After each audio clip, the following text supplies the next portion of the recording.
നമസ്കാരം വ്യൂവേഴ്സ്. ഇന്ന് ഞാൻ ഇവിടെ ഉള്ളത് എൻ്റെ ഫ്രണ്ടാണ്. എൻ്റെ സ്കൂൾ മുതൽ കോളേജ് വരെയുള്ള ഫ്രണ്ടാണ്. ഹോസ്റ്റലിൽ നമ്മൾ ഒരേ റൂമിലായിരുന്നു. വിവീന ഫെർണാണ്ടസ്. ഹസ്ബൻഡിന്റെ പേര് ഫെർണാണ്ടസ് എന്നാണ്.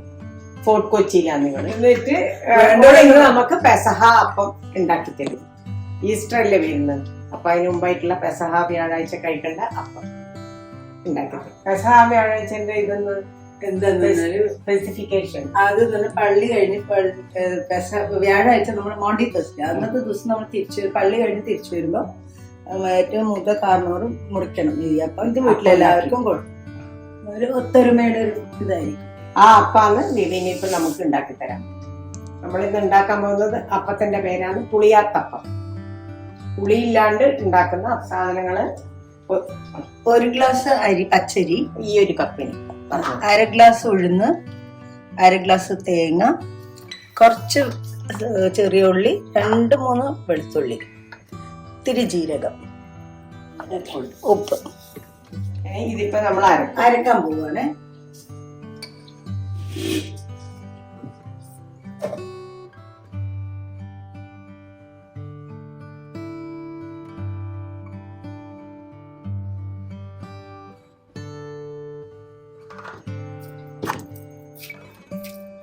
എത്ര സ്പൂണാ? ചെറിയ 2 സ്പൂൺ. 1 ടീസ്പൂൺ. 1 ടീസ്പൂൺ ജീരകം, 4 വെളുത്തുള്ളി, 5-8 ചെറിയ ഉള്ളി, 1/2 കപ്പ് തേങ്ങ, ഉപ്പ് ഇടാം. 1 ടീസ്പൂൺ ഉപ്പ്. ഇത് 1 കപ്പ് അരിക്ക് 1/2 കപ്പ് ഉഴുന്ന്, 1/2 കപ്പ് തേങ്ങ, ഒരു 10 ഉള്ളി, ചെറിയ ഉള്ളി, 3 വെളുത്തുള്ളി, കുറച്ച് 1 ടീസ്പൂൺ ജീരകം, ഉപ്പിട്ട് അരക്കാം.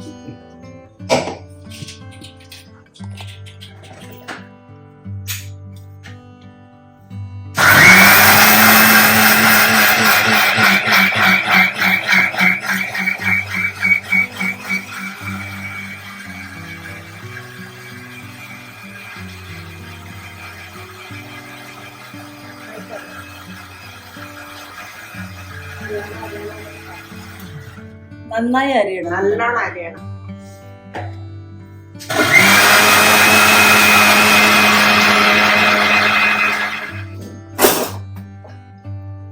മതിയാ?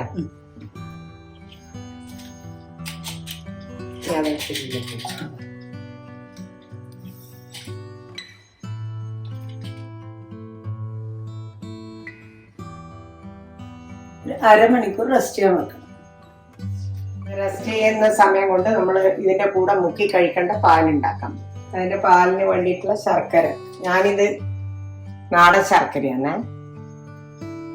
ചെറിയ കുട്ടികൾക്കെല്ലാം കൊടുക്കാൻ വേണ്ടിട്ട്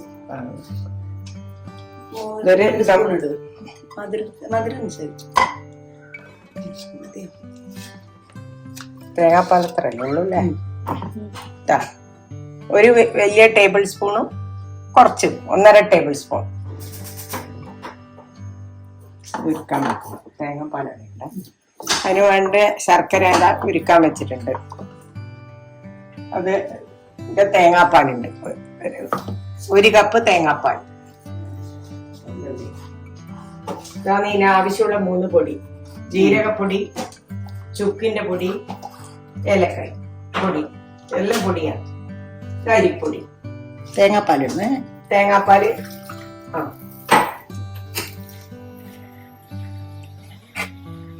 ഒന്ന് തിക്കാവാൻ കുറച്ച് അരിപ്പൊടി ഇടണം.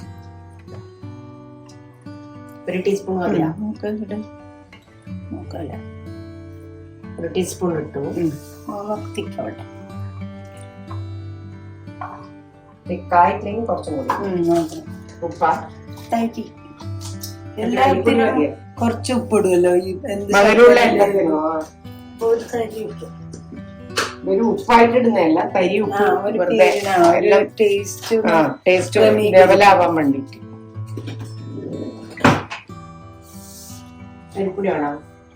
കുറച്ചിട്ട 1/2 സ്പൂൺ കൂടി ഇട്ടു അരിപ്പൊടി.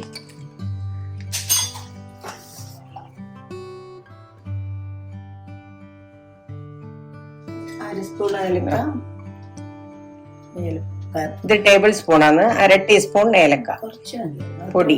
ഇത്രേ വേണ്ടു. പിന്നെ അതാ ചുക്കിന്റെ പൊടിയും 1/2 സ്പൂണ്. കാണിച്ചു കൊടുത്താൽ മതി സ്പൂൺ. അത് ജീരക പൗഡർ.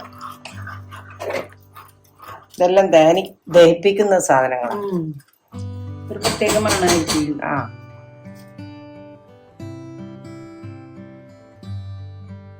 ഓഫാക്കിയേ ഇതായി.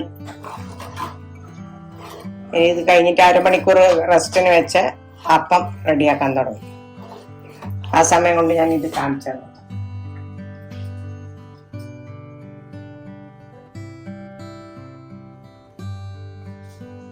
ഇത് പുളിക്കാനൊന്നുമില്ല.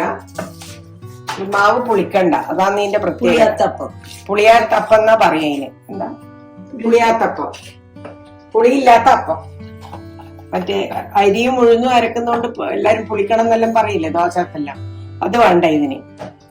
പുളിയാത്തപ്പം എന്നാ അതിന്റെ പേര്. അതിനിപ്പോ ആവിക്ക് പുഴുങ്ങാൻ വെക്കും. അതിനുവേണ്ടി ഞാനിവിടെ പാത്രം എടുത്ത് വെച്ചിട്ടുണ്ട്, വെള്ളം കത്തിച്ചിട്ടുണ്ട്. ഈ പ്ലേറ്റിൽ നമ്മൾ ലേശം എണ്ണതാണ്.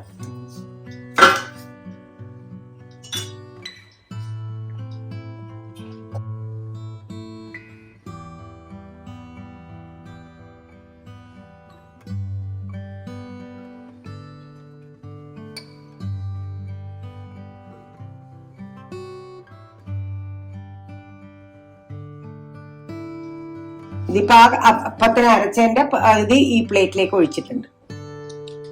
ആ അപ്പത്തിന് അരച്ച പകുതി 2 എണ്ണത്തിന് ഉണ്ടാവും. 1 കപ്പിനെ കൊണ്ടെടുത്താല് 2 എണ്ണം ഉണ്ടാക്കാം.